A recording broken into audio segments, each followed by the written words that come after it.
हर चीज की एक हद होती है, लेकिन जब आपकी काबिलियत किसी की ईगो से टकरा जाए तो खेल बदल जाता है। जी हाँ, आज हम एक ऐसे सच की बात करेंगे जो शायद बहुत कम लोग खुलकर कहते हैं। कभी कभी अपने बॉस से ज्यादा अच्छा दिखना आपके लिए खतरा बन सकता है। जी हाँ, आपने बिल्कुल सही सुना। आप चाहे जितने भी टैलेंटेड हों, चाहे आपका काम परफेक्ट हो, लेकिन अगर वो काम आपके बॉस की ईगो को छू जाए तो वही टैलेंट आपकी ग्रोथ का रीजन नहीं, आपकी रुकावट बन जाता है।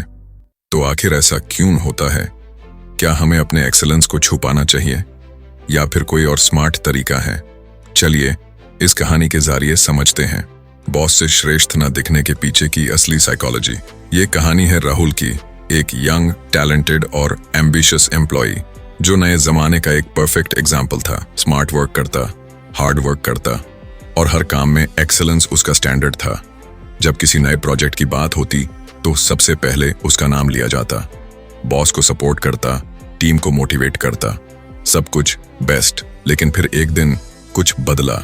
एक प्रेजेंटेशन के दौरान राहुल ने एक आइडिया दिया, सिंपल, प्रैक्टिकल और इम्पैक्टफुल। बॉस ने थोड़ा सोचा और बाद में उसी आइडिया को एज हिज ओन प्रेजेंट कर दिया हायर मैनेजमेंट के सामने। राहुल समझ गया गेम कुछ और है। बॉस शुरू में इम्प्रेस था, लेकिन जब राहुल का काम उसे ओवरशैडो करने लगा तो एडमिरेशन जेलसी में बदलने लगा। मीटिंग्स में राहुल की बातें इग्नोर होने लगी, प्रोजेक्ट्स किसी और को दिए जाने लगे। एक दिन एक सीनियर ने राहुल से कहा, बॉस इनसिक्योर फील कर रहे हैं तुमसे, थोड़ा लो प्रोफाइल हो जाओ। राहुल हैरान था, अगर काम अच्छा करना गलती है तो फिर गलती क्या है? यही वो पॉइंट था जहां एक सच सामने आया। कभी बॉस से ज्यादा श्रेष्ठ दिखना आपकी ग्रोथ को स्लो कर सकता है। यहाँ राहुल के पास दो रास्ते थे। पहला, अपनी परफॉर्मेंस को साधारण बनाए ताकि बॉस कंफर्टेबल फील करे। दूसरा, या फिर स्मार्ट वे में अपने एक्सेलेंस को मेंटेन करे बिना किसी के ईगो को हर्ट किए।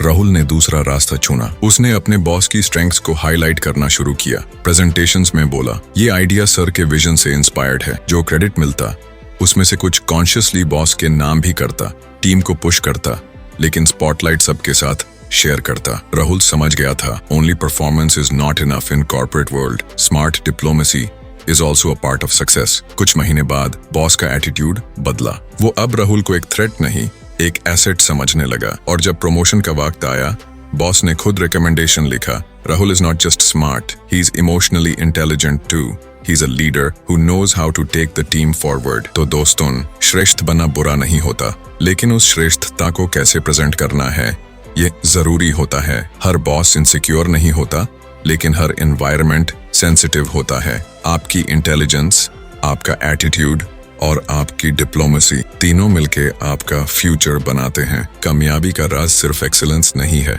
Excellence plus emotional balance, real growth. तो अगले बार जब आप काम करें तो काम ऐसा हो कि दुनिया देखे, लेकिन तरीका ऐसा हो कि ईगो किसी का हर्ट ना हो।